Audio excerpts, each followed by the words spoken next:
The idea of the real estate office of the future is something that I think about and spend a lot of my time just trying to see into the future or see around corners as to, okay, what is the model that is going to make sense for the next decade?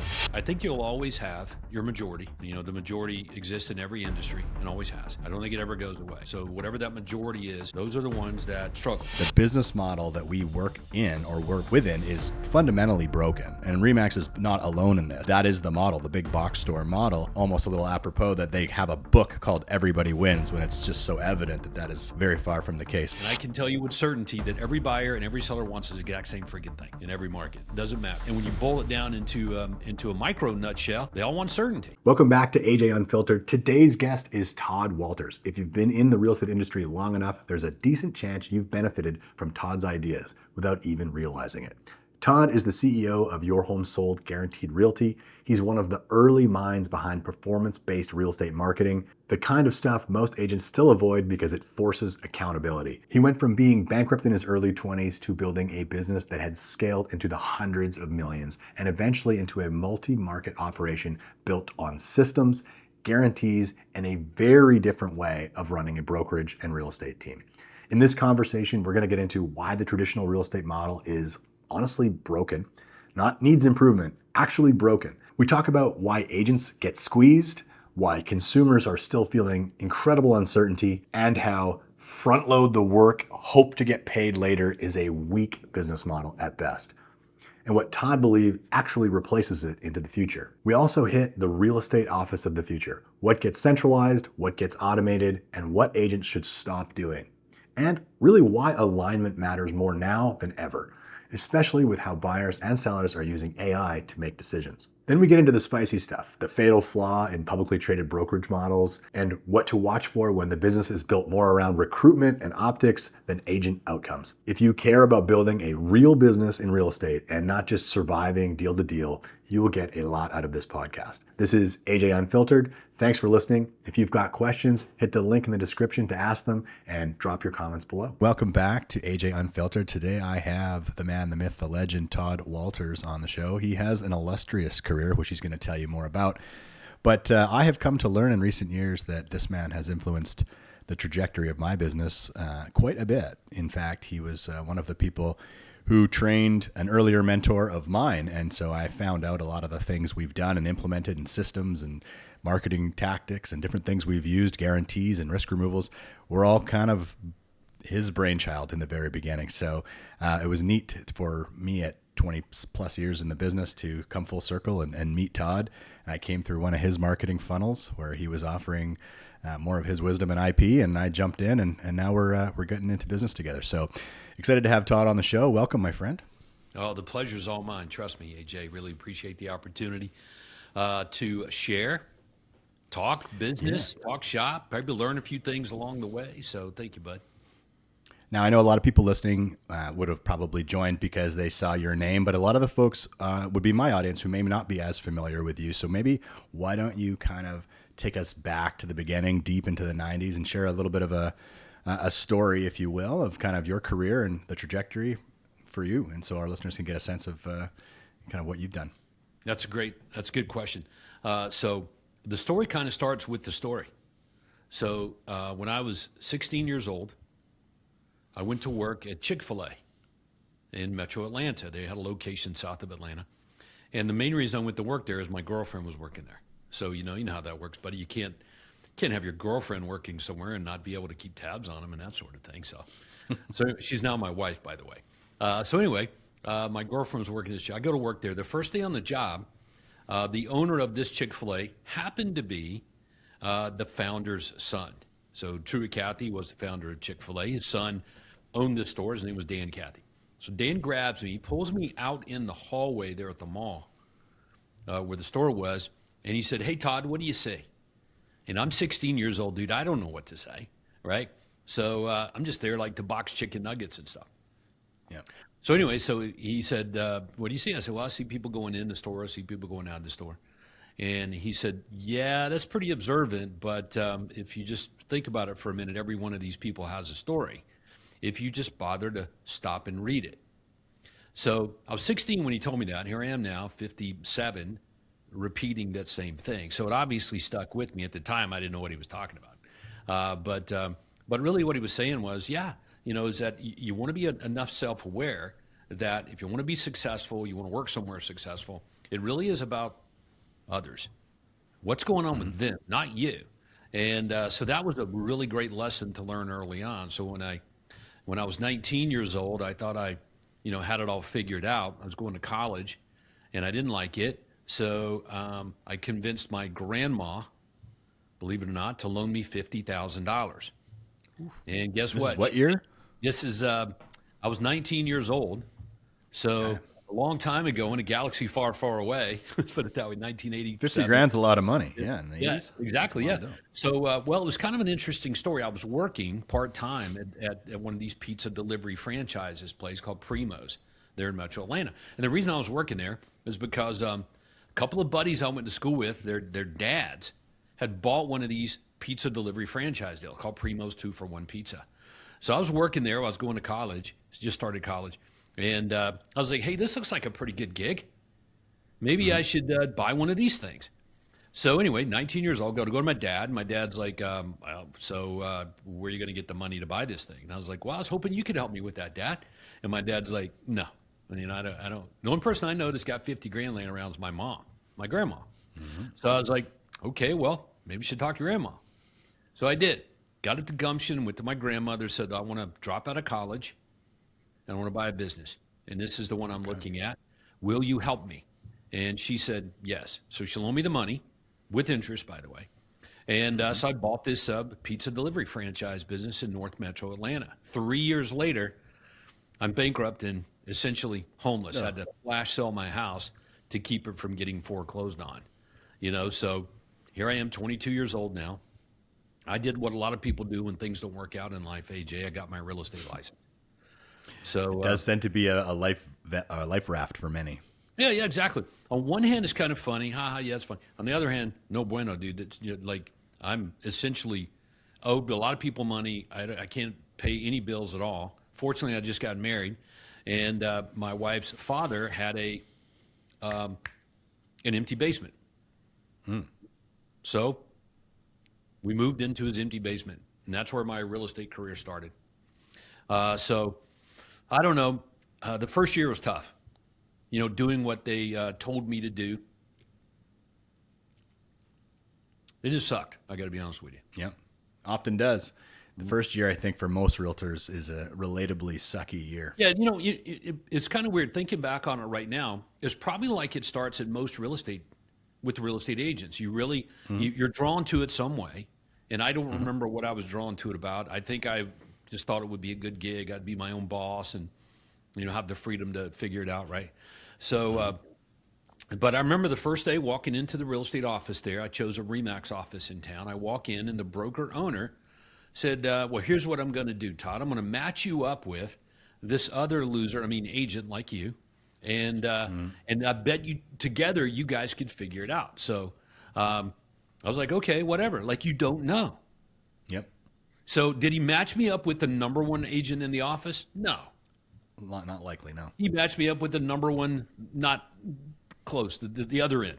And so I'm like, okay, what do we do? And he's like, well, I think we'll just get the phone book out and start calling. So that's how it all started for me. So a couple of weeks into dialing for dollars, cold calling from the phone book, I was like, what have I gotten myself into here? Like I'm living in my father-in-law's basement.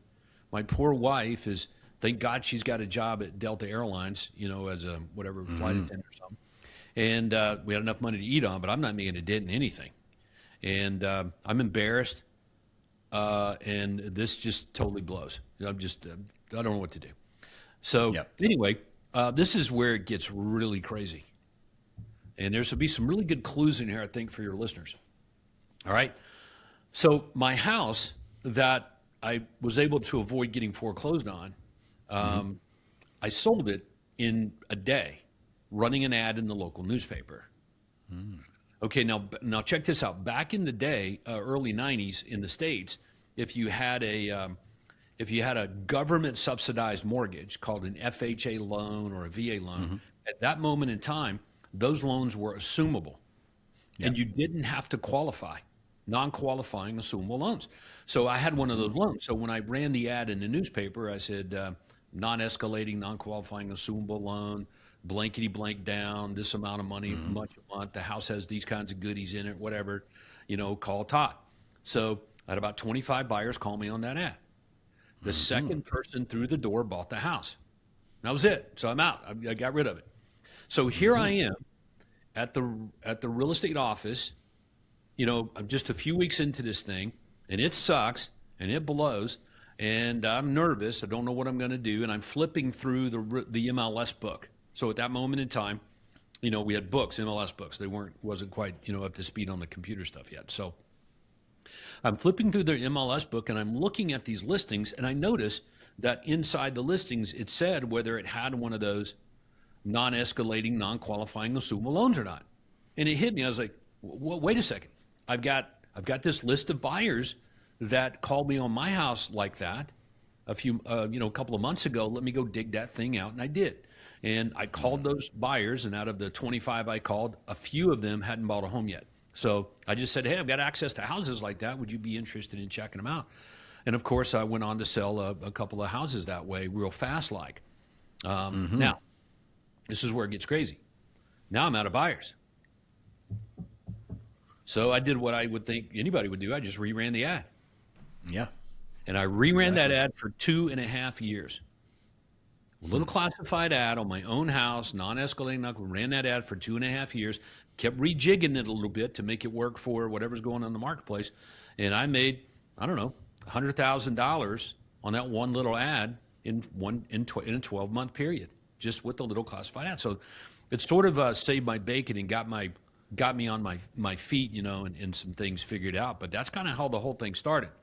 And it took a turn for, I'm not saying for the worst. I made a couple of mistakes in here, and I think it would be wise for me to share them with everybody. But please do. I'm still frustrated. I'm not really getting far ahead. Not paying my grandmother. I owe her 50 grand plus interest. So, I'd only made $100,000. Which is a lot of money for a brand new real estate agent at that moment in history. I get it. But I walk into my broker's office. He could tell I was frustrated. And he's like, what's on your mind, Todd? And I was like, well, this business, it sucks. And he kind of laughs a little bit, and says, well, if you want to be successful, you got to work hard. And I was like, do you know anybody that works harder than me? Now, I didn't know what he was going to say, but he did say no. And it was true because I didn't feel like I don't see how I could work anymore. Early mornings, late nights, 7 days a week, nonstop, just trying to bang out one or two deals.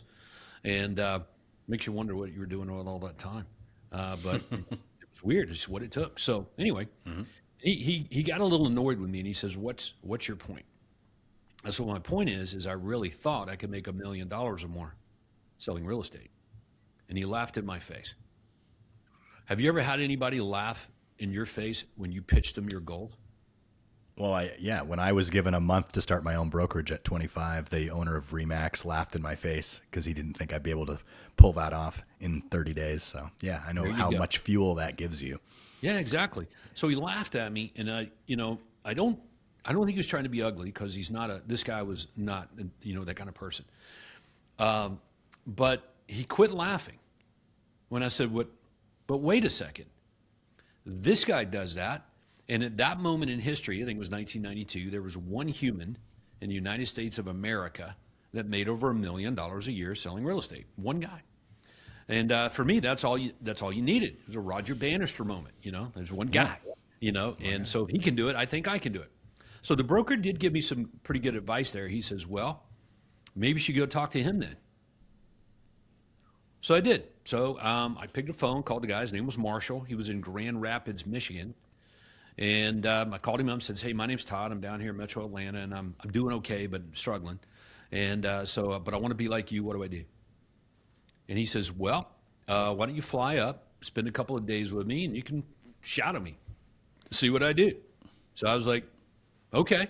So it was like $2,500, which was way more than a commission check at the time. So I had to borrow the money from my mom, flew up there, spent a couple of days with the guy, and what I learned was very, very simply applied. Is just simply make a list what everybody around you is doing, and don't do that. Do the complete dead level opposite. Yeah, that was it. That was the That's big when you takeaway. learned that. Yeah, exactly. That was when it happened for me. And he was dead serious about it. He goes, no joke. The people around you are not achieving what you want to achieve.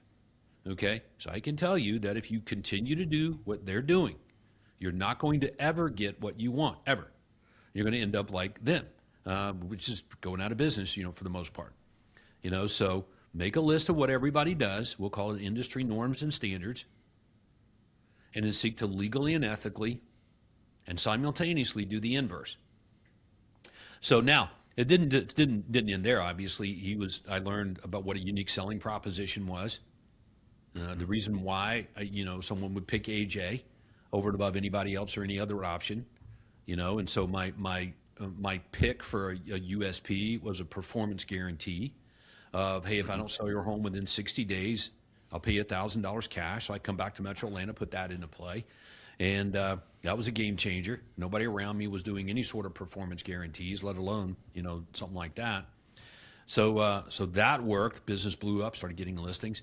I learned about DISC, personal concept, and what that was, and how to sell to people the way they want to be sold to versus how you and I prefer to be sold to. Because it's not about me and you.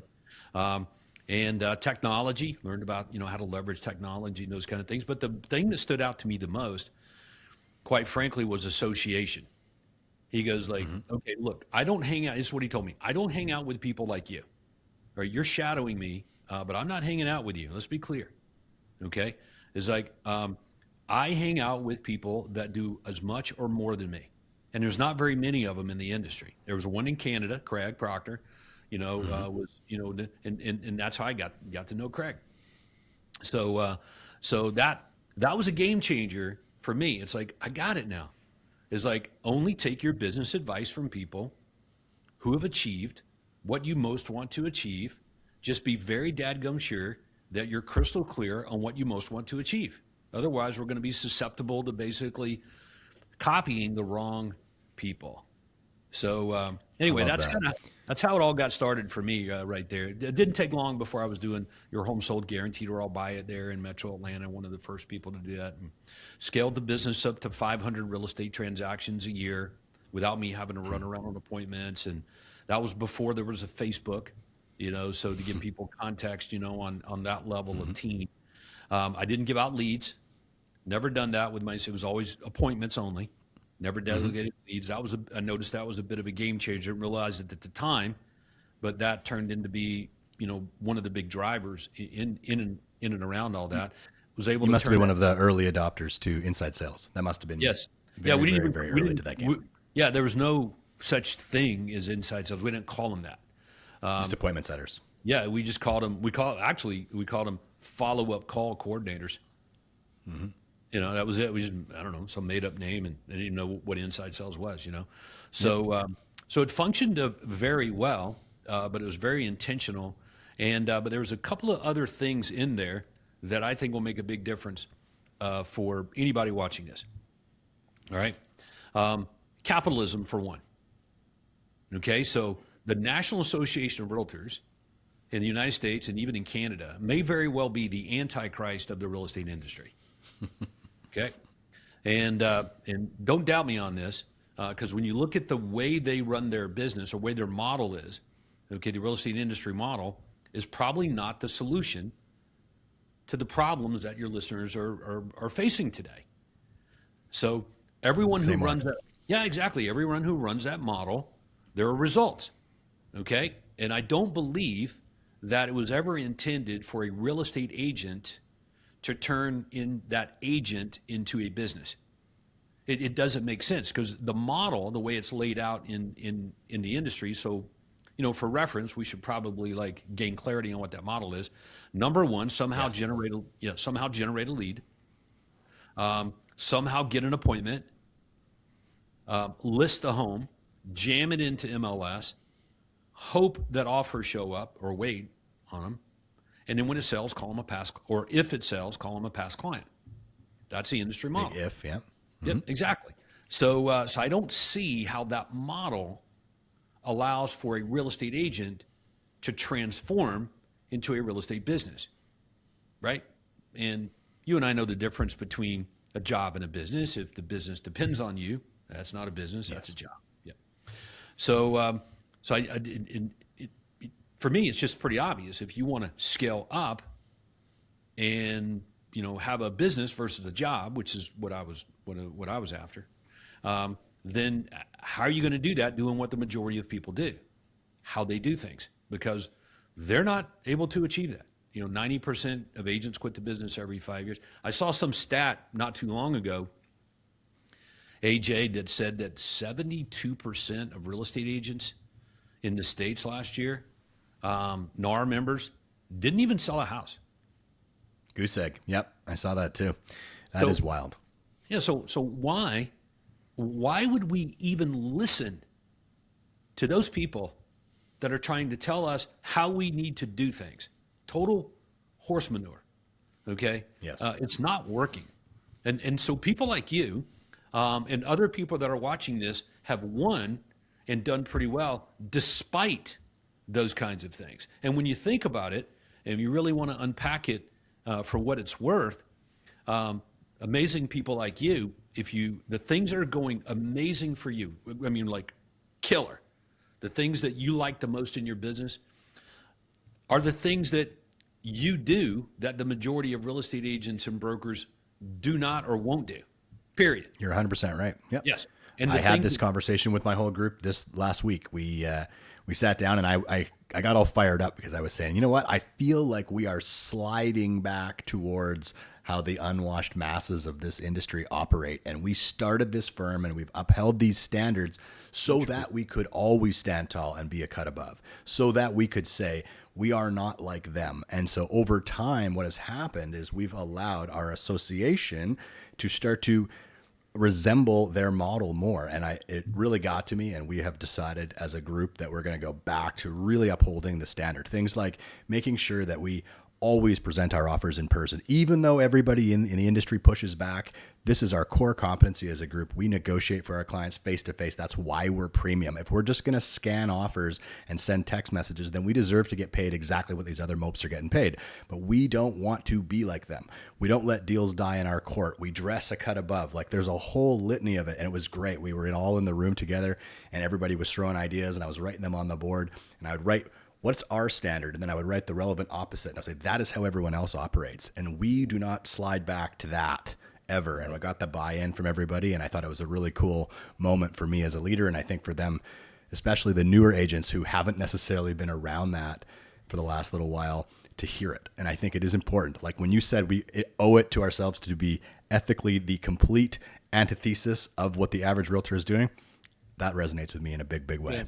Yeah. So a lot of people, don't quite understand what that is, So things like, the model itself. That's the core element of how not everyone, but the good people operate. Most people operate under. So they think they're different because they don't look the same, or they hustle more, or they've been doing it longer, or whatever. They think you're different. It's like the customer doesn't see you as any different. And I understand when most real estate professionals, when they get face to face with the customer, they do pretty well, because you're face to face with them now. The problem is getting more face to faces, so differentiation and selection starts well before you ever get face to face with a customer. That's why most people only benefit from referrals. So unpacking that a little bit more, if it's true that the things that are amazing about your business are the things that you do that the majority don't or won't ever do, then the opposite is true. The things that you do not like about your business that gives you heartburn is a direct result of you continuing to do what too much and too like what the majority of real estate agents do. So it only goes, to say that would obviously be true. So, so I mean it when I say, and I use those words intentionally, National Association of Realtors, the industry models, make a list of what most of people do and do the inverse. And the reason I say those things that way, they're the antichrist of the industry and that sort of thing, is to drive it home. It's true, is that if you want to fulfill your God-given potential, the things that the good Lord put us on the planet to do, go help a lot more people solve their problems, not limit it, but go help as many of them as you can. And when you can, it's like, well, that requires leverage. If I'm going to go help more people than I can help, I'm going to need leverage. And so instantly then, if I need leverage, leverage comes at a cost. There's a price for that, okay? There's an investment needed for leverage, leveraging with people, leveraging with technology, leveraging with marketing, research and development, and those, whatever it is. That kind of leverage requires something. So essentially, I'm taking, every time I grow, or want to grow, I'm taking a hat off my head, put it on somebody else's head or something else's head, and that requires an investment. So instantly then, real estate agents and brokers that have never been to where they're dreaming about, we got a big vision. I think God put me on here to do something special. I'm going to go do it. I'm like, that's awesome. Have you ever done it before, what you're dreaming about? And most of the time, the answer is no. So you don't know what it costs then. Correct. Yeah, you don't know what it costs. You haven't done it before. Okay, so that means you're going to get your butt kicked because you don't know what it costs. You're going to lose money and you're going to fail. And most people probably understand, like, yeah, there's probably some of that baked in, but I'm resilient and I'll figure it out. And I'm like, yes, but I want you to hear me. There's two things in life, especially in business, that you cannot afford to get wrong, according to Charlie Munger. Okay, it's very clear. You can't afford to lose time, and you can't afford to lose money. And those combination together will wreck you. All right, so real estate agents and brokers don't know how much money they need to make on a transaction to scale. They just believe, if I just sell more houses, I will have more money. Not everyone, but most. And the answer is, well, how's it working for you? Kind of thing. It seems like the more houses I sell, the more I have to be involved, that sort of thing. And I'm like, yeah, that's the problem. So understanding capitalization, how much money you need to make on a real estate transaction to scale, take those hats off your head and put them on somebody else's. You learn that really fast. So I learned that early on, from my mentors. And it was like, look, whatever you think you should get paid on a deal to achieve what you want, the bigger your vision, the more you're going to need to make on a real estate transaction. So no problem. The way the world works inside capitalism allows for this to happen. Okay? Price elasticity, Yeah. Cost is only a factor in the absence of value, and exactly what you just said. Price is elastic. So the way I like to pitch it to broker owners and agents out there is like, okay, so I've got right here my handy dandy iPhone. Okay? Right here. Mm-hmm. So this is an Apple product. So let's say that you and I and your listeners right now are sitting on the board at Apple. Okay, we're on the board. And things aren't going amazing. They're kind of stalled out. Business isn't growing, so the board's nervous. What's going on here? Stock value's kind of like not doing all that great, whatever. So the board then finds out that Tim and the leadership team there at Apple are not testing price in the marketplace. You and me and your listeners that sit on the board, we would freak out and we would move to have them fired immediately, because there is no such thing as a Fortune 100 company not testing price. The job of the leadership team is to find out how much the marketplace will and will not pay for the product or service that you have to offer. And seek to add new products, innovative new products, add more value in advance of the additional cost, but to be pushing that envelope. That's what it's exactly right. That's what you discover from testing price. So I don't know why real estate agents and brokers just accept the whatever it is, 2.5% according to Real Trends as the average, and somehow believe that they're going to go from where they are to some amazing business, influential business, getting paid the same amount of money with people who are failing. It should be pretty obvious to everyone that you have a capitalization problem. So the math doesn't math. I've lived that exactly. one. I mean, you can sell 500 homes a year. If you're getting paid what everybody else is and you've installed leverage and you've gotten off the tools yourself, there will be this much left at the end. Yeah, so people come at us, and you've heard it. They come at us with like, well, Todd, you don't understand. My customers are different. My marketplace is different. And I'm like, here's what I've discovered about customers. And we do business in 70 plus markets today. Okay? So that's a lot.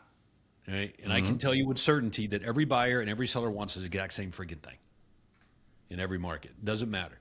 And when you boil it down into a micro nutshell, they all want certainty, That's it.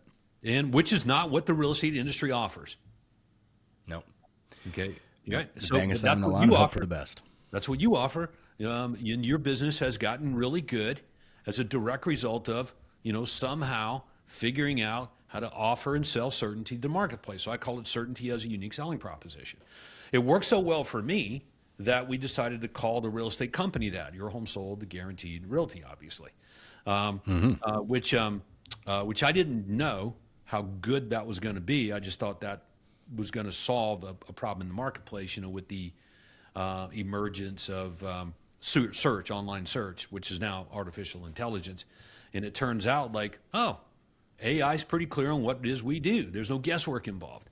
So as long as we dot the I's and cross the T's on a few other things, then, we're going to win at that game, versus the average real estate agent who's so dysfunctional in even what they do. I've looked at real estate agents' card, doesn't even say they sell real estate. As a matter of fact, if you're watching the program right now or listening, pull out your business card and see if it even says that you sell real estate. And you'd be amazed, AJ, of how many real estate agents and brokerages' business cards does it even say what they do or the problem they solve? You're 100% right. As an example, yeah. So Yeah, you've done well with making the name of your company the USP of your company. Obviously, that's gotten you now. You've now managed to scale that into 70. So your brokerage is in 70 different locations across how many different states? Yeah, so it's a license. So we license our system, our brand, our tech stack, and our system. We license that to broker owners around the country, and then we work with them, coach and train and mentor, work with them on putting it to work and scaling. And so far, it's working pretty well. People are able to add $500,000 to about $1 million on average to their bottom line within about a 12-month period. So we're pretty proud of that. But it goes back to number one, a system, and then and there's a shared philosophy, which is cost is only a factor in the absence of value, and price is elastic. Okay, so as long as people understand those principles, then it's like, okay, let's find out how much it's worth to the customer to walk in and say, hey, we're going to walk in with offers today, multiple offers. We're going to guarantee your price. And if you don't get it, we'll pay you the difference. And if for some reason the home doesn't sell, we'll buy it.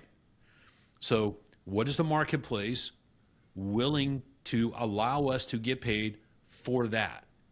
And the answer is There was three. I think I caught three USPs in that pitch. So you're starting with multiple offers, right, from day one. Then you've got guaranteed price. If it doesn't sell for market value, we'll pay you the difference. And then you have, and if it ultimately does not sell, we'll buy it. So you've wrapped three different USPs, which is something that you've obviously learned along the way, is that you can combine, mix, match, split test various USPs to see what lands. So this has obviously been forged in the fiery furnace of experience, and you guys have tested a lot. Yeah, learn that the hard way. I think there's Gino Wickman, who's an author, business consultant, wrote some books, Traction, Rocket Fuel. He talks about this in his books, that you need three uniques. Yep. And I didn't really think about it at the time. When I first read those books, it didn't dawn on me until later. When I come head to head, I got back. For example, I sold my first real estate business in April of 2009. So I sold it. It was a sales team. I was making millions. It worked without me. I was able to sell it and exit. It didn't go like I wanted it to now. I didn't get what I wanted, how I wanted it. And I learned some lessons about that. So I said, hey, next go around, if there is a next time, I'll do it differently. So here I am, next go around, and we're doing it differently. So, so anyway, at that moment in time, as a competitor in one of our marketplaces, who, when I got back into real estate, was doing a really good job of promoting your home sold, guaranteed, or I'll buy it. And I was annoyed. Number one, that's a registered trademark. He didn't have permission to do that. He's doing it anyway. And he'd done pretty well with it. So here I am, when I'm out of real estate, didn't really care. Now I'm back in, and I'm like, I care. So, so I was annoyed by that. And I'm like, okay, so how do we win in the marketplace? So I was like, all right, so wait a second. If you're running one unique selling proposition, just one USP, it's pretty easy for somebody else to come into the marketplace and say, hey, we do that too, and we'll do it for less. And if they put some money behind that, you're good. You're done.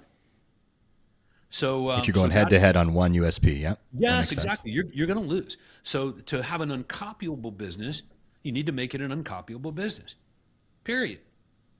And combining 3 unique selling performance guarantees into one USP, and then putting our brand behind it, taking what worked really well as a unique selling, but turning that into the actual brand of the company.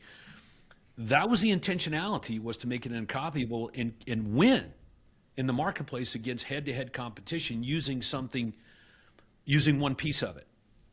All right. I didn't realize at the time, though, that artificial intelligence was going to come along and was basically going to do the work for the customer.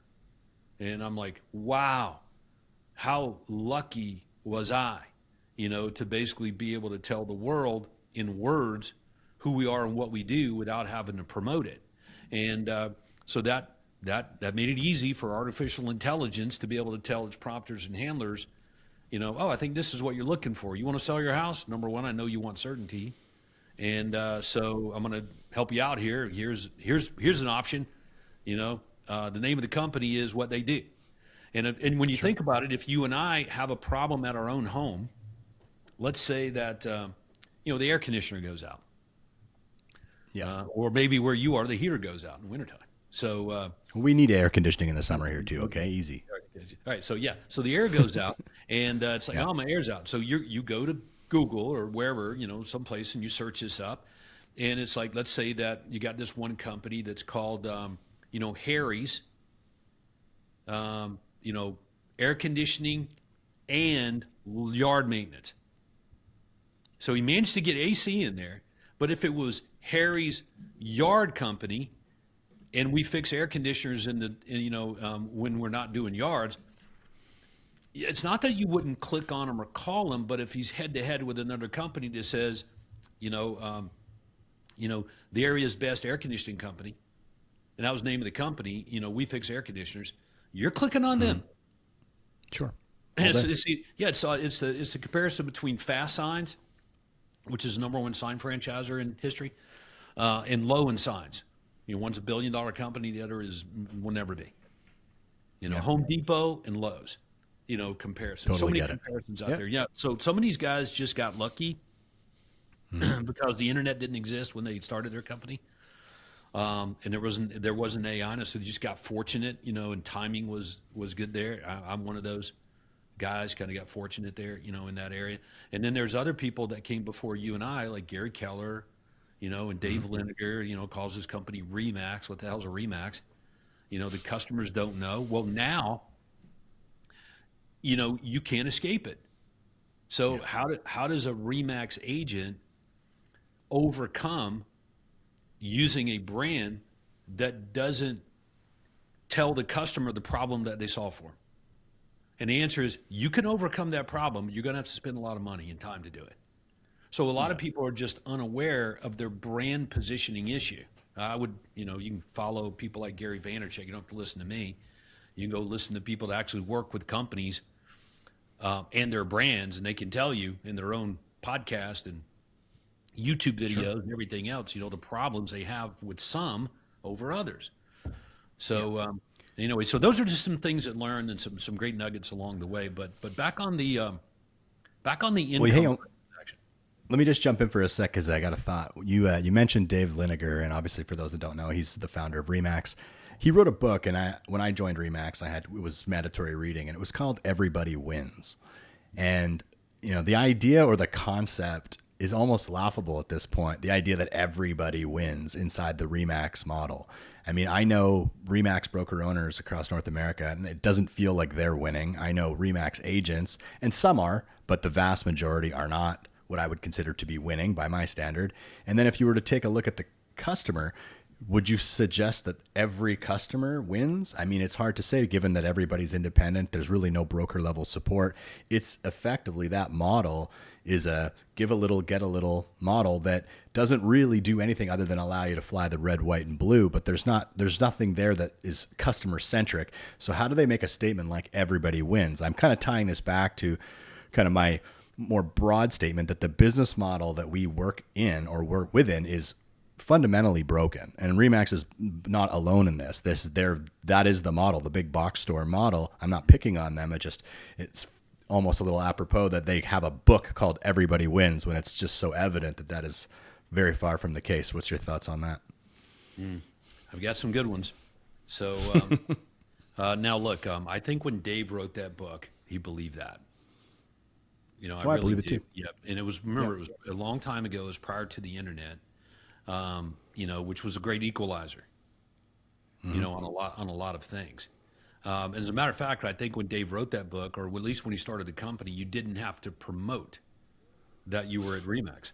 You didn't even have to mention it. It wasn't the law at that moment in time. That came around later and said, hey, if you're a real estate agent at a brokerage, now you have to promote that. Okay, well, okay, so promote it.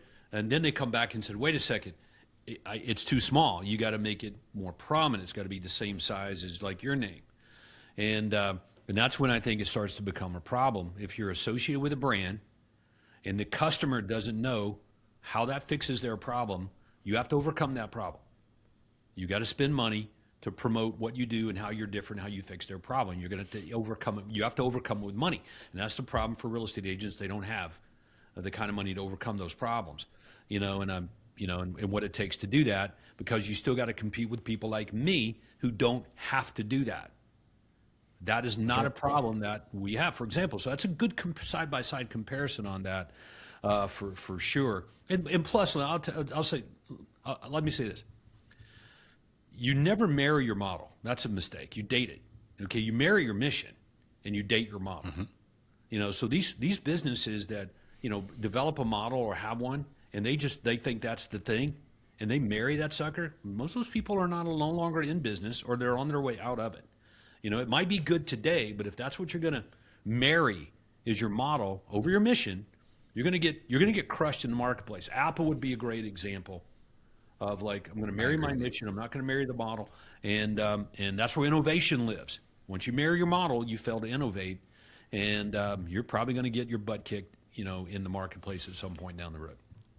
I've never heard anybody say that you don't marry the model, and I look back at the 23 years of my career, and particularly the 16 or 17 since I've been a broker owner, we've made three massive changes over the period of time to the model. Nutshell, but the mission has always remained the same, which was to build the real estate office of the future.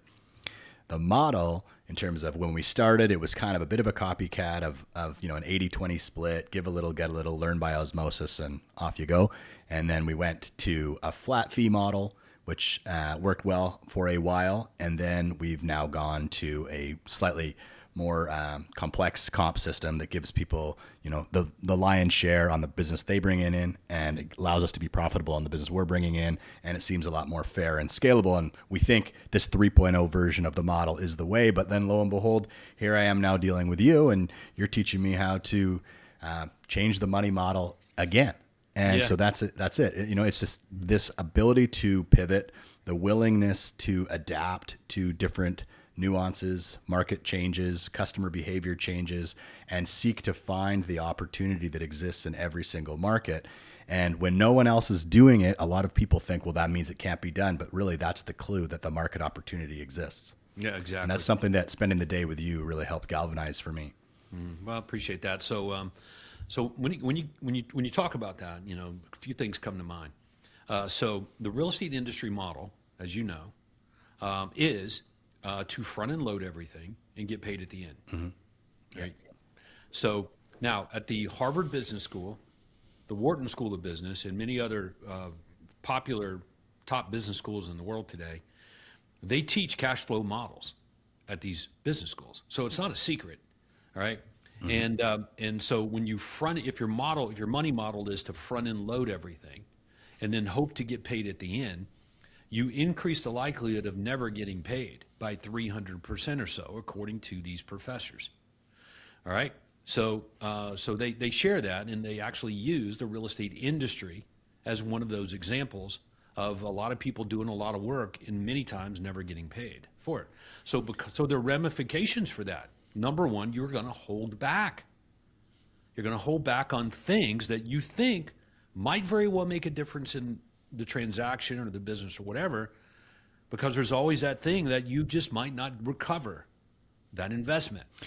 You're right, especially in markets where it suddenly shifts, where we went from houses selling themselves to now, every other house is sitting on the market for 90 plus days, which you may or may not be able to keep the listing long enough for it to sell. Maybe it was only a week or 2 weeks away from selling, but they want to try something different on day 90. And lo and behold, you're out $2,000 or $3,000 of marketing. And we're willing and have been willing to always take that expense because we've been big enough to absorb it. But you're right. The average agent, when a market turns like that, will just stop spending. They'll just go defensive, which means the customer ultimately becomes underserved. They're getting an inconsistent experience depending on the cash circumstances of the agent they've hired, and they're not getting the amplification of their listing they could get. They're not getting people who have the capital to do the things that they would do if they were in their heart really truly serving the customer at the highest level. They just can't afford to. So, and you're right, that's a symptom of the money model being broken in the industry. Yep. So inside our model, we get paid 3 times on a real estate transaction. Get paid a little bit How of do money you do up that? front. Yep. Get paid a little bit of money up front, and get paid a much higher than average real estate commission and a services fee or transaction fee. So get paid 3 times. The money on the front end is the game changer. Okay.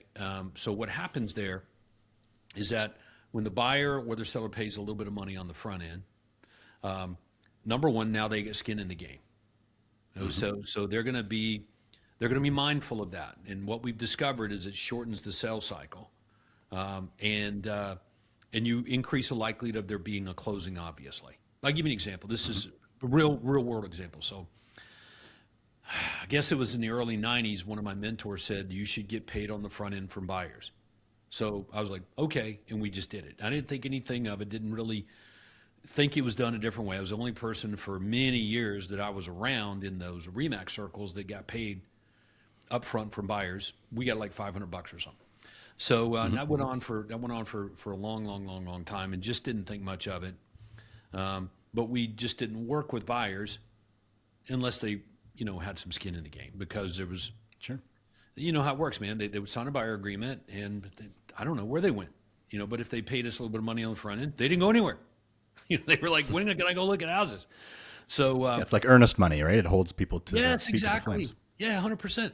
So fast forward, this is when it really hit home for me. Fast forward to 2007, 8, and 9 in the States, the market crashed, and it crashed bad. Yep. Here too. It was bad. We pray that we never go back to that, but it was. I can't tell your listeners how bad it was. It was bad. So anyway, I concur. I walk into my real estate office one day. It was close to into 2007, and my listing inventory, AJ. I was used to carrying about 125 active listings with my business at that time, sales team. That's a lot. And, That's a good chunk of listings. And we'd sell about 50 homes a month or so, something like that. It's just kind of how things rolled. And my listing inventory had gone from around that number all the way up to, no joke, I remember the number exactly, it was 383 active listings, and my sales had gone from around 50, in that month, 33. So I had 33 closings and almost 400 listings. So you don't have to be a genius to figure like you're losing money. You're going out of business fast. I couldn't make payroll. I'm like, oh my God, I'm going to end up where I started, bankrupt. Yep. Is what I was thinking. So, I've had that feeling before. yeah, I was done. It was like, what am I going to do? So I brought my team together, and I did the only thing I knew how to do. And it's like, hey, we're in trouble here. I can't make payroll. So here's what we're going to do. When you come back tomorrow with listings, don't come back without a check for $500. We just can't take on any more properties unless we get paid. I got to cover the signs and that sort of stuff. So now, fortunately, my team at that time just said, sure, no problem. And the reason was because we were already doing it on buyers. It was just the normal thing. Okay. So they came back with checks, and I put them in the bank, made payroll, and that sort of thing. Now, this is where it gets really crazy. And this is when you're so close to something and you just can't see it. So The average days on the market at that moment in time for Metro Atlanta was over 6 months. All right. My average days on the market was running closer to 4. Okay. So, that's a long time trying to get a home. Yeah, Yeah. still a long time. Yeah. Yeah, exactly. About 60 days, 90 days in, I kept getting these calls from sellers that we had listed saying, Todd, we're just not getting many showings and it doesn't look like it's going to sell. I think we're just going to take it off the market and wait. And I'd be like, on one hand is like, oh God, less people to take care of, so, but Sure. at the same time, if it doesn't sell, I'm out. So once we started collecting a little bit of money up front, those calls went away. Didn't happen. Yes, exactly. So this is, it didn't hit me until like I started kind of piecing together, and it was still the same conversation that the husband and the wife were having with each other. They would still say, this sucks. Our home's not selling. Maybe we should just forget it. And the other spouse would say, you're right, but we did pay Todd $500. And they Let's just keep it going and see if we can. Yeah. yeah. And then Let's just keep it going. And then guess what happened a month later? The home sold. House will sell. Yeah, it's like, oh my gosh. So in other words, if you can't get them to the average days on the market, then that's going to obviously decrease the likelihood you're going to sell them at all. So collecting a little bit of money on the front end allowed me to cover the expenses up front, the photography and the signs and the marketing costs and that sort of thing. And simultaneously, they stuck into the game, and I started selling houses. And all of a sudden, oh my gosh, I'm selling houses. Nobody else is, hardly, around Metro Atlanta. So I doubled down on it. So then I put to work price elasticity. So the fee just kept going up, $500, $600, $800, $1,000 is where it kind of left off. My business was so good, I was able to sell it in April of 2009 at a time when people thought it was not something you could do. So That's a tough time to sell. Yeah. yeah. So there's a lot of lessons in there, and but it's all true. And to this day, when we walk into somebody's house and your home sold, guaranteed realty, broker, owner, agent, or whatever, they're gonna our paperwork calls for a little bit of money on the front end, and you have to make a good case for it now, and you got to follow through with that. You don't just want to take money and it's like, oh, look what I got. No, you know how it works, AJ. When you get paid money, you want to over deliver on what you're getting paid. And those commission checks are pretty big. So over delivering on a $15,000 or $20,000 plus commission check, yeah, you got some work to do to over deliver on that. It creates accountability, right? It actually holds your feet to the flames, because when people aren't paying anything, you feel like you don't owe them anything in a certain sense. I never took that approach, but it would be very easy to feel like, well, they haven't paid. I don't owe them really anything. But as soon as they pay, even if it's just $20, there's a contractual and a transaction that's taken place where they have paid in advance for some services, and you owe them a high duty of care and a standard that didn't exist before. It's even if it's unspoken, even if it's subconscious, it changes the dynamic between the consultant and the client. It makes your business better. You get better at business. It makes your business better. So when I, coaching brokers, real estate agents over the years, and they would complain to me about their business being like, not as good as they wanted to be. I said, you should collect a little bit of money up front from the customers. And they were like, what? And they would look at me like I'm saying, yes, you want to make your business better, collect a little bit of money up front for the customers. Your business will get better really fast. Okay? You're going to be forced into having to do a better job. Everybody's going to be on point. You're going to be more accountable. It doesn't have to be any significant amount of money either. It's just the principle of it. It changes everything. So yeah, I'm a huge proponent of that. I'd see it as a trend. I know that it's not a common thing, but I believe as time goes on, you're going to see more and more institutions and top real estate. They're going to do business that way. You know why? They're not going to be able to do it any other way, quite frankly. You know. Well, let's talk about that. Let's dive into this a little bit. For me, and this is, maybe being a bit selfish, but the idea of the real estate office of the future is something that I think about and spend a lot of my time just trying to see into the future or see around corners as to, okay, what is the model that is going to make sense for the next decade, right? I mean, there was all these prop tech companies that came and went, and they tried to disintermediate us, and they were sort of this flash in the pan. Lo and behold, the realtor will remain at the center of the transaction, now leveraged and augmented by AI, which is wonderful. But fundamentally, what do you think the real estate office of the future looks like? What does the org chart look like? What does it have? What have they centralized? This is stuff that I think about. How are they handling lead management or, appointment setting? What do you think are they all going to sort of jump into the wagon of having built-in media companies? How important is this media piece? Are they going to be the hybrid structure where they're teamerages, or do you think they're going to go with more of the independent? What do you think the landscape looks like 10 years from now? Yeah, it's really great. I think you'll always have your majority. The majority exists in every industry and always has. I don't think it ever goes away. So whatever that majority is, those are the ones that struggle. Okay, that's the majority. So they're not achieving what the minority is achieving. So when you look at any industry over time, I don't ever see that going away. You're still going to have your three layers of success there, and it is true that the people at the top, we'll call them your top 20%, are going to control obviously the majority of transactions. So really the question is, what do they do? How are they doing things? What does that look like? Because they're doing the majority of the business, for the most part. So that's a great way to look at it. So I was having this conversation with someone yesterday, and it was a broker, and they were bragging about how they use AI, artificial intelligence, and I do believe that that's a factor. I don't think it's going away now. So he's talking about how he uses it. We use it to do this, we use it to do that, we use it to do this, and I'm just listening, and I was like, you know what I would do, bud? I would quit thinking about how you're using it. I would start thinking about how your customers are using it. And you could see his face take on a different look right in front of me, because he's a smart guy, and he realized, like, yes, it's exactly right.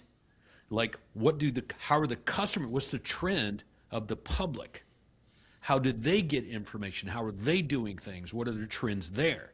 Because your top 20% people also has an 80-20 there.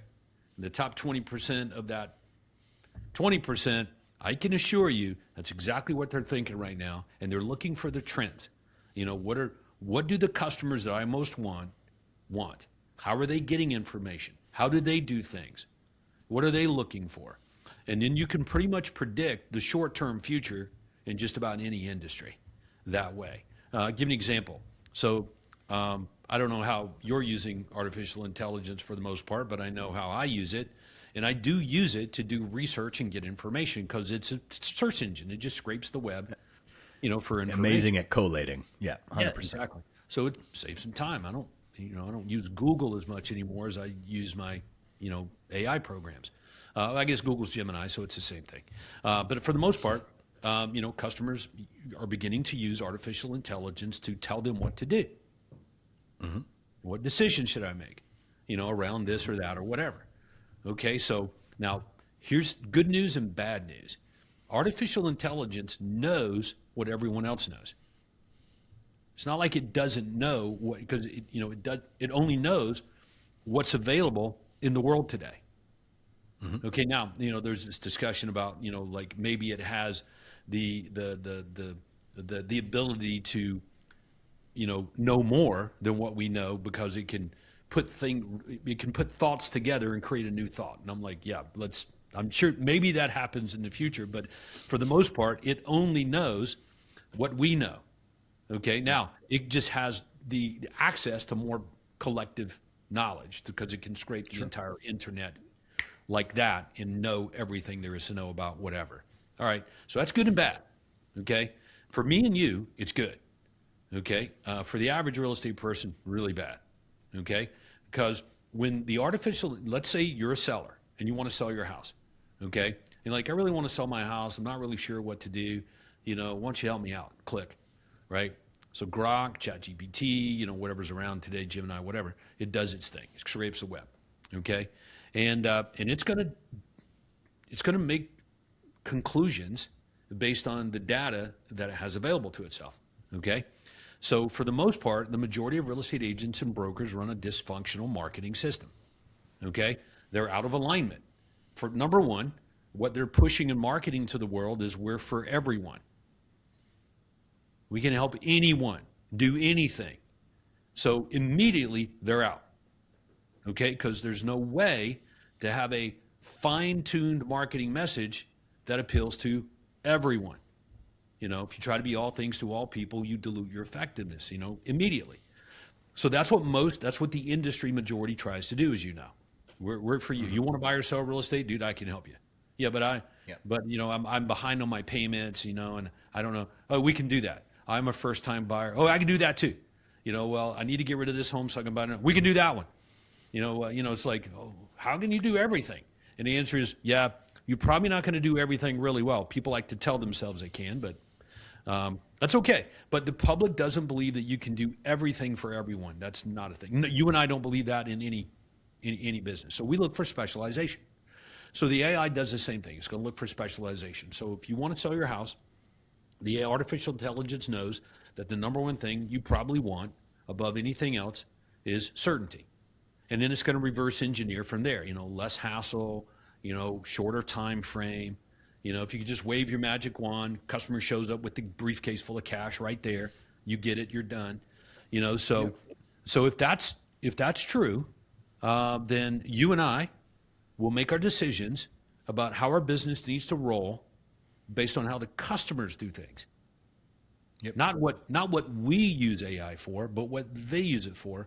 And then when you look at it that angle, it's like that pretty much does probably lay out the future of how real estate works too. You know, it's like, Well, I agree with you to a certain extent. I think that one of the big things it's going to look for, just like search does, which is authority. But it's not going to be like you can keyword spam it or you can get AI to write authoritative content that can trick AI. Like it's going to look for real clues of real authority. And it will also be able to pull your stats. It'll also be able to see, you know, what level of production. It'll be able to pull net promoter score, and it's going to put together its own algorithm and create its own authority score, just like we all walk around every single day with an authority score, whether we know it or not. These algorithms are going to be able to create an authority score immediately, which will correlate to your central thesis, which is certainty above all. But in order to provide certainty, you must first have authority and conviction, right? And so it's going to look to see who's got the proof and the social proof, the market, the statistical proof, and who has demonstrated to the market in various videos or white papers or anything. They have IP out there to demonstrate their authority and their grasp of the market. I think that's who wins. And so it's a big lift for somebody that's brand new in the marketplace to try to win this. Yeah, there's you can sum it up into a couple of words: alignment. Alignment would be one, functionality would be another, the opposite of dysfunction. I'll give you an example of if you and I were playing around on Zillow right now and we pulled up real estate agents, you know, search for an agent in a marketplace. Number one, you know, the agent is there, okay, but the data that's on Zillow is different than the real data that what they actually do. You know, almost for everyone, instantly. So that doesn't match up, which means wherever else it is, the numbers don't match up, so it's dysfunctional. And if I looked at their social media platform or their website and their Zillow profile, those three different things, probably what I'm looking at is different messaging. So there's things are not in alignment. You know, so instantly, you and I probably can take away that what you're saying is absolutely true, is that, you know, in order to get promoted, you have to be in alignment on everything. Okay. Mm-hmm. And then if there's social proof behind it, other people saying like, yep, I had this problem, this guy fixed it, or this gal fixed it, then that adds to the level of credibility on it. For sure, all those things are going to matter, which means that if you're not really good at those things, you're probably going to struggle a little bit. So, but there's slack adjusters too. You know, like I like Ryan Serhant. No, I'll tell you why. I talked to Ryan one time a long time ago in a galaxy far away on the phone. It was really weird. So I don't know him, and he probably wouldn't know me at this moment in time other than I'm an admirer, and I'll tell you why. He's unique and exclusive. So what's funny and I'm not being critical, just factual, is that Ryan does sell like a franchise or something, right, to the marketplace. Right. The problem is that Ryan's not replicatable. No, it's not a You real can't, scalable model. can't duplicate that guy. Are you freaking kidding me? But He's he is a good indication of brand and the power yes, of brand. he's a walking, talking, unique selling proposition. No question about it. But replicating him into something that someone else can use and leverage, are you freaking kidding me? No way. You can't replicate that guy. So I get that he's super successful, but I don't know how someone else, they would have to do the same things. They got to create that same sort of brand celebrity and get everything in alignment that way to be able to win in the marketplace. But quite frankly, I can beat the guy right now because head to head, given the absence of personal connection, which one offers what the customer most wants, certainty, I'm going to win, right? 100%. And I don't think he would disagree with that. But again, that's why I'm saying there's slack adjusters in there. Brand celebrity would be one. Not everyone, though, is going to be really good at creating brand celebrity for themselves. Well, and you can borrow it to a certain extent. I mean, with with our adjacency to Barbara Corcoran, and here in Canada, we've got Scott McGilvery from HGTV, and we've had other celebrities along the way that we've, even Ryan Seacrest. I've actually even had Sirhan speak to our group over Zoom. He did a great job, but the celebrity thing doesn't go as far as people think it does. I think, at best it's a break even, or perhaps, as you said, a slack adjuster might make some of your ads more clickable. What I have found is that over the years, and this is where, I made the mistake. You mentioned alignment. I probably fell out of alignment in a lot of ways because as we went ad hoc, we created all these different funnels, and some of them were based around, celebrity endorsements, and some of them were based around the guaranteed sale, and some of them were based around an instant offer, and some of them were based around the buy before you sell hook, and some of them were based around, hey, we're a team, so we're much better. Some of them were based on, oh, we won Best of Kelowna, and some of them are based on we're the top rated on Google. And so you've got all of these different things out there, and if you were to ask a customer what is Vantage West, they would say, well, whatever the last thing they saw, or maybe they'd just be confused. So we really didn't have any kind of brand alignment. But when I look at it, and after spending the day with you, I realized that the throughput of Vantage West Realty, the property management, everything we do, the throughput, what makes us unique and special is the offering of certainty. And so now, as we go into 2026, the big rebrand of the certainty messaging, going out there and unifying and aligning all of our messaging, I think is going to have a huge impact. Because I think that's, if there's one thing that we haven't done well, I'm great at building funnels, great at generating clientele, but I haven't leveraged our brand nearly well enough because we haven't got that alignment. Yeah. I used to be the guy that went around, on stage when I was coaching, back in the day with Craig. And I would be on stage and I would tell people, like, your USP is your brand. Your brand is your USP. So really where you have your real estate license didn't matter too much. Sure. And of course, then the internet come along and I was like, gulp. And when you think about it, what I said really wasn't true, really. If where you have your real estate license, quote, is brand, is a brand, and sure it is. Yeah. It's like, but I've got a brand too. So how do you make sense of these two brands? Because you got to promote where you got your freaking license. So when you think about it, like it matters. And it matters more than most people understand or realize. It might very well be almost everything. So your brand turns into brand house, and it exists where the full extent of your entire ecosystem, wherever you show up, how you show up, what you do, what you talk like, everything is a part of your brand house. And it's a thing that I think you've got a strategic advantage on. You know about it, it exists, kind of thing. So you work at it.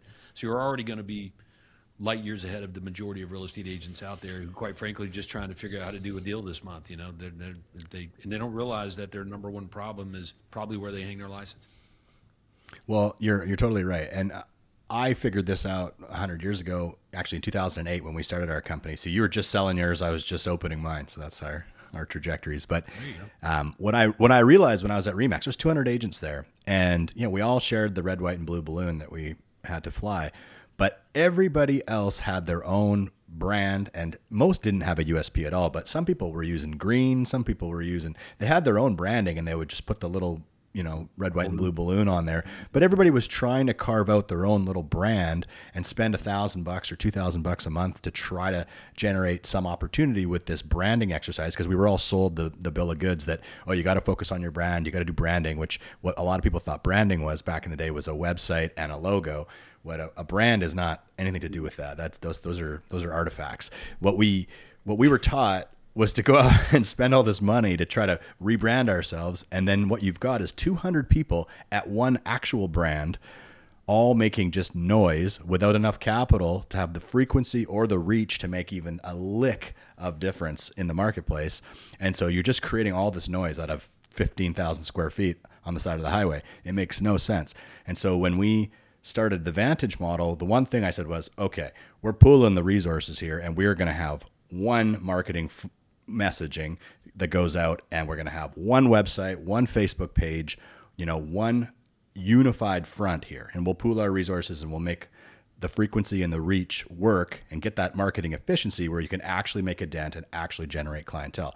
So that's something we did really well. And then of course, over the years, as I said before, we just kept adding and adding and adding without a whole lot of cohesion to it. And so we've built this like giant lead machine that's got no alignment. So now we have to kind of unpack it and realign Well, it's a good it. problem to have. One thing It's a good problem to have, though. I mean, you got flow.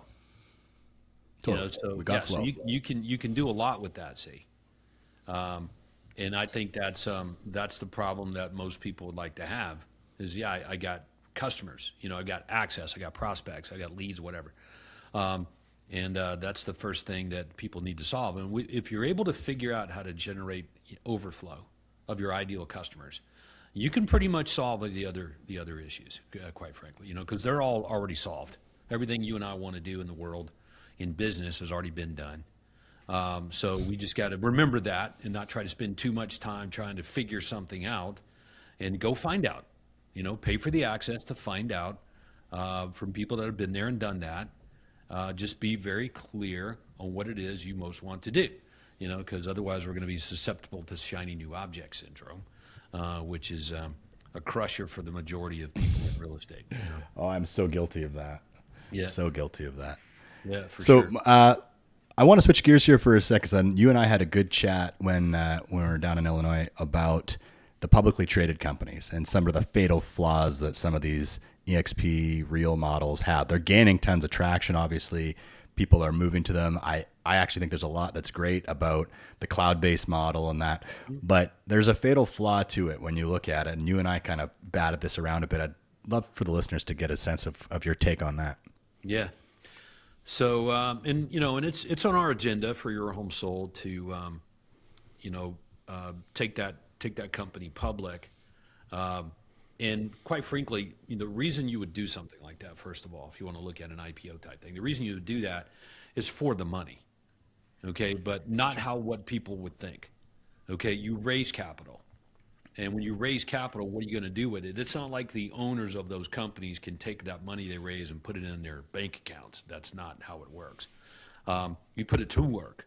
And what happens is if you've got something really good and it works, you want to fuel that. You want to put more capital into that so you can grow and expand it and make a bigger difference in the world. So that's why people go public, because you're essentially giving your business away. Now it's a publicly traded company. You no longer really own it. You might be a big shareholder in it, for example. But so the cash comes along with that. There's a couple of points on this that I think everybody should be aware of. EXP, in 2014, their stock was trading for 14 cents, I believe. You can check me on it. I believe it was 14 cents. Okay. I think you're right. Yep. So fast forward to today when we're recording this podcast, their stock is trading for over $11 a share. Okay. And it's split once since then. So the reality is if you had over $1 million, if you had $1 million in stock in 2014, today you have over $100 million. So, and that's in 11 years. Now there wasn't that many people in EXP at that moment in time that had $1 million or more in stock, but there was a handful. Okay. Mm-hmm. And, if they didn't get rid of it along the way, then they're doing okay today. So that's the equity benefit of time, in a company that performs okay. You know what I mean? And these real estate tech companies are, well, quite frankly, they're all over the place. All right. So, and when you look at, the drivers of what makes these companies valuable or makes them not very valuable, if you look at the drivers on it, it really just boils down to just very simple things. Okay. The same reason you and I would invest in a company in the stock market. Number one, we're going to invest in their vision, the thing they're trying to do in the marketplace to make a difference. So we're either buying into that or we're not. The second thing is going to be their financial model. How do they make money?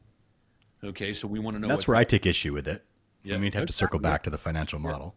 Yeah. So like we're going to invest in that. We're looking for whether it's something that we believe in can make money or whatever. How do they do that?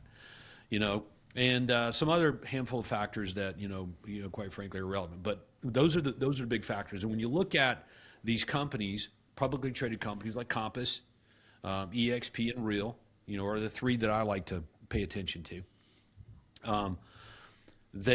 It takes a lot of real estate agents for them to make what they make. How many do they have right now? How many does EXP have roughly? Yeah, I don't know the exact agent count, but if you go online, you can see it's publicly traded company is right there. It's tens of 30, 40,000 probably? Yeah. Tens of thousands, more than that. Tens of thousands, probably 60-some thousand. But I think the average income is around 50,000, give or take, around $50,000 an agent. So it takes a lot of real estate agents, and you can make that kind of money at Walmart. Quite frankly, not knocking Walmart, sure, but you can go to Walmart and work there, and you can make that or more. You don't have to take the risk either. Yeah. So that's one. So it's not very impressive to the marketplace in general. The other side of it is how they make money. So once you learn that, I see how it works. There's no predictable or recurring revenue. So it's all unpredictable revenue. In other words, they're going to take on a customer, they're going to front and load everything and hope they get paid at the end. That's kind of how the financial model works there at most of these companies. So that equals unpredictable, non-recurring revenue. So you can sort of analyze what their valuation is going to be and how their stock's going to play. And if that continues to be their model, then we know what they're going to get. So I see it as an opportunity, okay? Because my former business partner owned a technology company. His name was Dwayne. He owned a company called Commissions Inc. He's talked me into coming out of retirement, starting a real estate company. And I learned from him the value of predictable recurring revenue. And he encouraged me. He goes, I know it's going to be tempting as you begin to scale your business up. It's going to be super tempting for you to basically forego getting paid some money on the front end. He said, but you're going to be way better off if you will do that. And it's going to make your company more valuable because you're going to have more predictability into the business. So when Craig and I decided to launch our own So Guaranteed Realty as a license, it was like, no, we're not going to take any commissions from anyone. They're just going to pay us a licensing fee on a monthly recurring basis. And that's proven to be true, is that the recurring predictable revenue makes the business far more valuable than the companies who get paid unpredictably.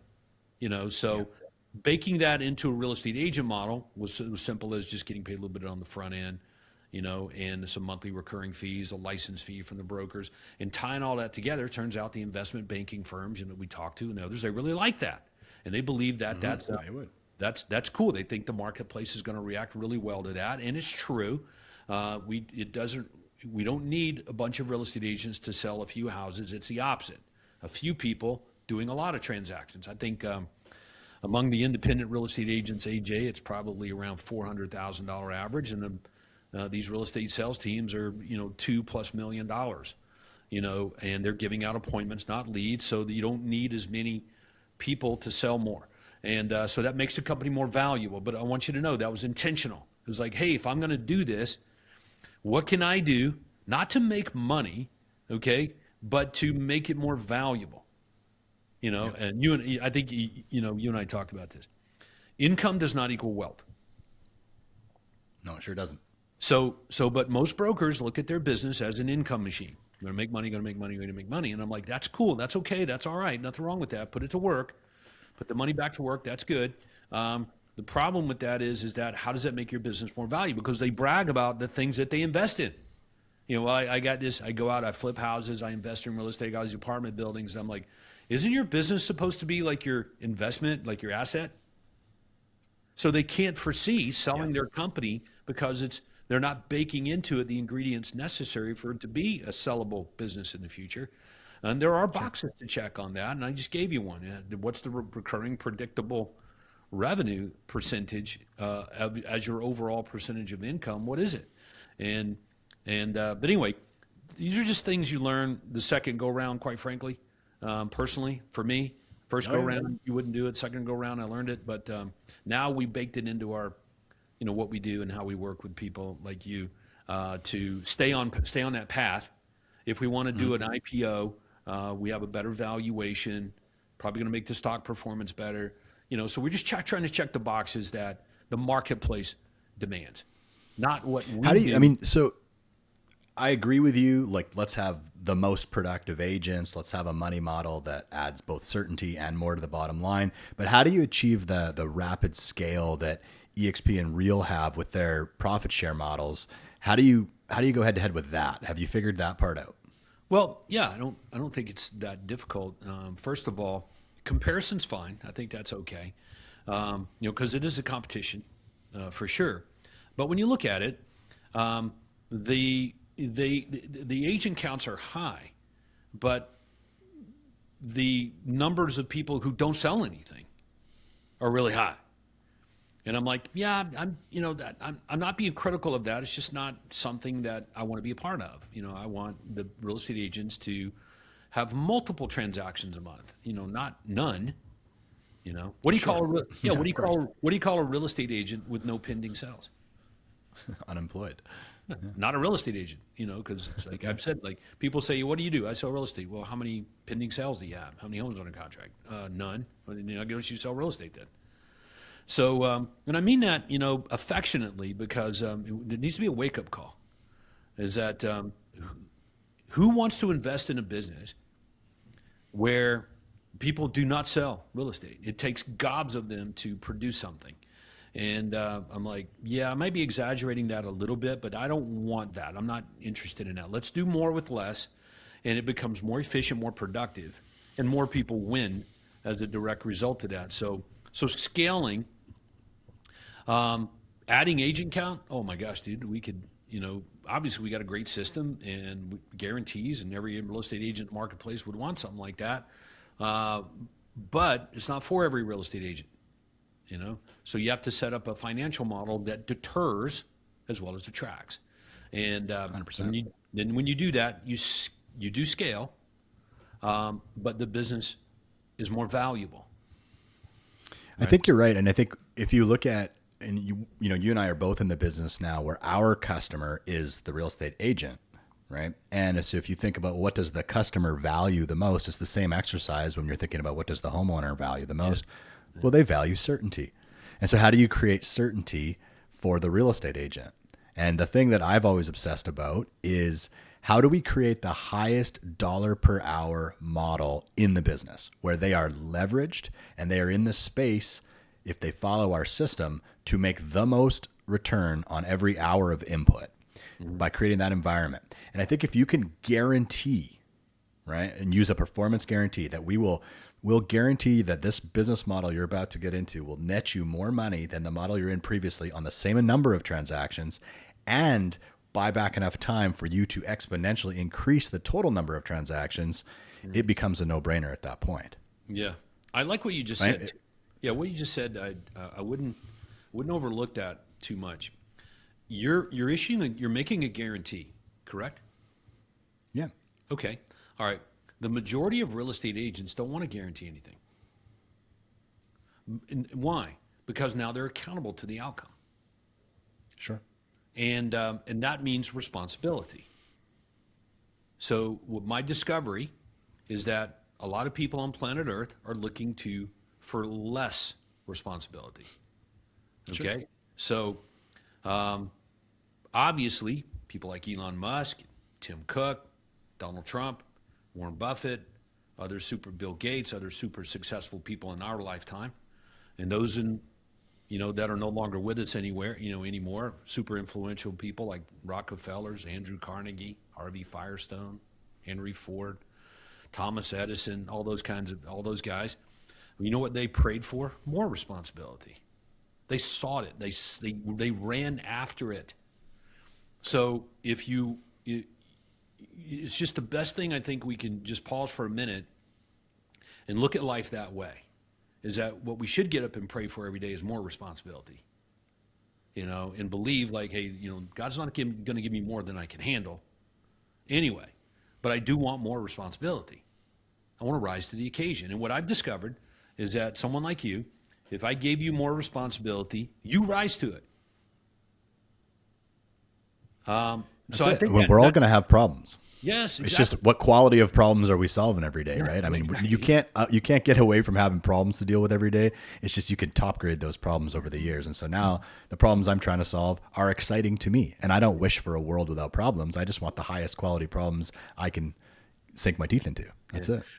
So the advantage though is that when you take on more responsibility, it's not that you're taking on chaos. You're able to handle it. So you got a guaranteed sell program, which you and I know to competitors in the marketplace, it looks complex. But we should probably tell that secret to your listeners today, is that our job is to make what we do look complex to competitors. Period. Spooks them away. To create an uncopyable business. Exactly. But the reality is, it's not complex. If it was, it wouldn't work. Ever. Sure. It wouldn't scale. You couldn't replicate it. You couldn't do it. So the reality is, and some of your guys know this that are watching, listening, they know there's some simple application behind it. They just don't know what it is. But the majority of them look at it and say, yeah, I can't do that. I don't want to be a part of that. That looks like more responsibility or whatever. It's too complex. And it's like, or they think it's gimmicky or it's a bait and switch. Some people have convinced themselves of that to avoid the responsibility part. Yeah, which things that people say, and that's fine. And people say, oh, that's just some gimmick. You know what I tell them? And that's a damn good one, let me tell you. It works. Customers love it. We can compare bank accounts if you want, and customer count and outcomes, if you want to do that. So, and it's true. If, I would like a person that I give my money to be responsible for my outcome. That would be amazing. So a lot of people I do business with come to my house and fix things and do stuff. They take on that accountability. We'll get this working, Mr. Walters. If it doesn't work, we'll make it right. And they do. And you like those guys, and you give them more work and money and that sort of thing. Yeah. This makes me think of, now we're redoing all of our buyer's agency agreements, the VIP buyer agreements, based on the conversation I had with you in Illinois. And you had said something to me that it didn't dawn on me. You said that the contracts that you get from the board, they're designed really just to avoid a legal battle, right? And in fact, they'll put you in more legal battles than they'll help you out of, where there's actually only a list of maybe 8 or 9 or 10 major uncertainties that every client would have, whether they're buying or selling. And if you actually go through them individually, you brainstorm them with the team, what are people worried about? What are they scared of? Where do these things go wrong? Where does the relationship fall apart, whether it's communication or it's, unqualified buyers or whatever it is. And you literally go and you build a certainty system and guarantee around every one of them and add a performance layer to it, where if we violate this, we owe you $500 or $1,000. You're creating a layer of certainty that doesn't exist in any agreement anywhere. And you're building value with every time you adopt more responsibility, every time you are willing to accept the additional responsibility. And yes, you have to build systems around not failing, so these don't become failure points, but you build more value in your value proposition, and you get to really see what the price elasticity is of what we do. Because as we take more uncertainty away, and as we add more of our value stack to this proposition, the value of it should be vastly, vastly different than what our competitors are charging. They have one tool. They have the MLS, right? If you're selling with them, we could throw your house on the MLS, and we'll hope that some of the agents out there have buyers for this. I'm not legally allowed to sell them because I'm in British Columbia. We can't double end homes here. So I really hope that by putting your home on the MLS, some other realtor has that buyer, and that's the product that they have is the MLS. And so if they are going to be a commodity, then they deserve to be priced right at the level of burnout. That is what all commodities get priced at, right at the level of burnout. Well said. Now, if you are a seller and that's what you want to accept, then and you want to chase the price to the bottom, power to you. You can get on the MLS for free now. You really don't need a realtor if the MLS is the value.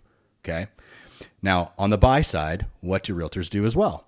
They put all of their eggs in the MLS basket. Again, they set people up on portals that they have never even met. They haven't sat with them, explained agency, explained their value proposition, how they can de-risk and add certainty, how they can make this whole process seamless, 5-star experience, negotiate on their behalf, all of that stuff. All they've done is said, let me build you a portal. Let me do some upfront work for you. You have no commitment to me.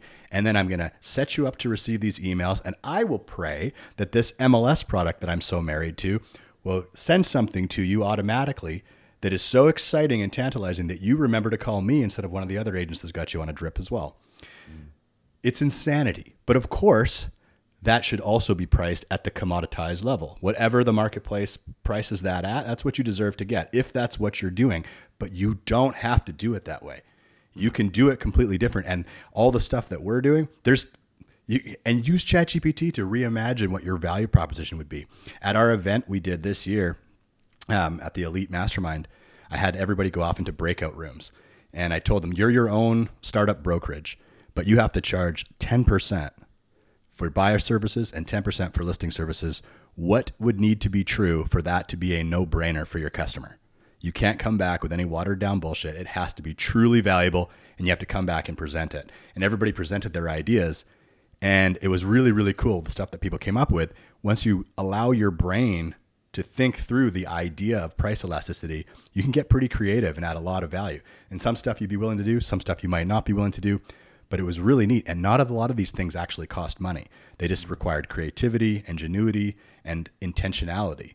And so that was a huge eye-opener, I think, for a lot of people, that we don't have to charge what everybody else charges because we all don't do what everybody else does. No, of course not. There's a difference in real estate agents, the services they provide, and the results they get for sure. So that's pretty well said for sure. All right, flip it around to the other end. So we'll call it currency. So every business works for something, and the thing that they most work for is the currency. All right, the thing that they want more than anything else. So that's the currency that we're all after. So if we reframe the commission checks into 5-star reviews. Like the commission checks are cool, man. You know, they're great, but let's say they're just trophies. Yep. Like you can't use them to pay your bills now. You can admire them, you can put them on the wall and say, "Wow, look at my commission checks," but you can't use them to eat, sleep indoors.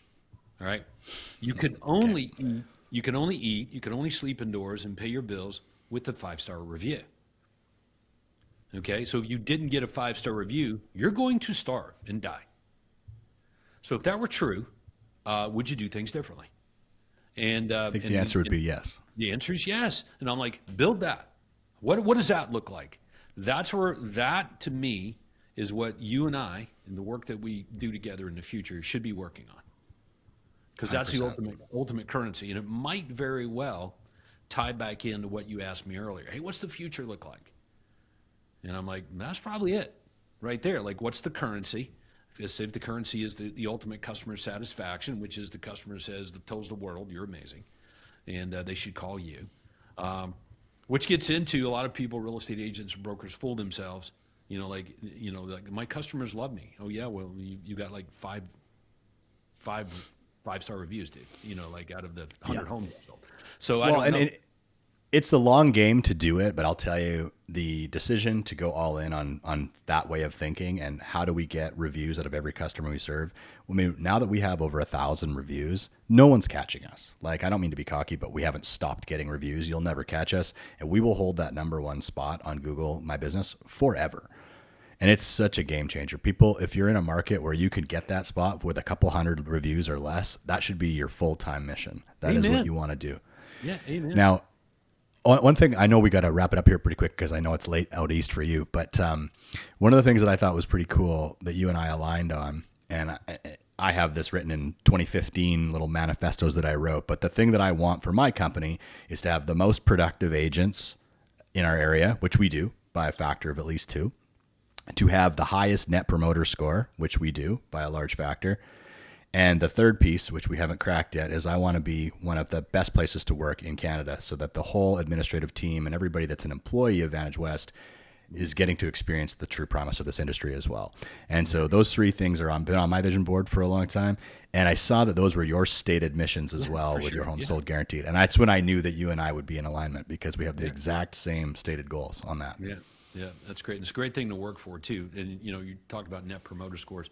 That says a lot about your company. The people that work there are telling other people it's a great place to work. So that's a testament to leadership. So congratulations on that. Well, we're trying. We're a flawed leadership team, but we nobody puts in more effort and love, and we're a big family, but like every family, there's a little dysfunction here and there, but we get the job done. We get to execute, and we get to have fun together. It's a fun business, and it's fun to be part of the leading edge of it. Yep, it can be. It is for some. For a lot, unfortunately, it's not so much fun. They're struggling. They're not doing what they wanted to do when they got into the industry. Maybe they were once before. Now they're not. It's hard to see. I don't want that for anyone. So everybody has the DNA of the creator of the universe inside of them. So the potential is off the chain. We're in U.S. and Canada, the 2 greatest real estate markets on planet Earth ever. So we probably have the right makings to be successful. You just got to get connected to the right system. So I would encourage everybody to pursue that. Well said, my friend. I think we can leave it there, man. That was great. Todd, thank you for joining us. Thank you for dropping all the wisdom and knowledge bombs for everybody, and hope you guys got a ton of value out of that because I know I did. Thanks, AJ. I really appreciate it, man. Go serve big. We'll see you. And if people want to get a hold of you, how can they? They can go to our website, yhsgr.com. That's a good place to go. If you're a real estate professional, yhsgr.com stands for Your Home Sold Guarantee Realty. That's the way to go. yhsgr.com. Right on. yhsgr.com. Thanks, everybody. All right, bud. See you. See you, pal.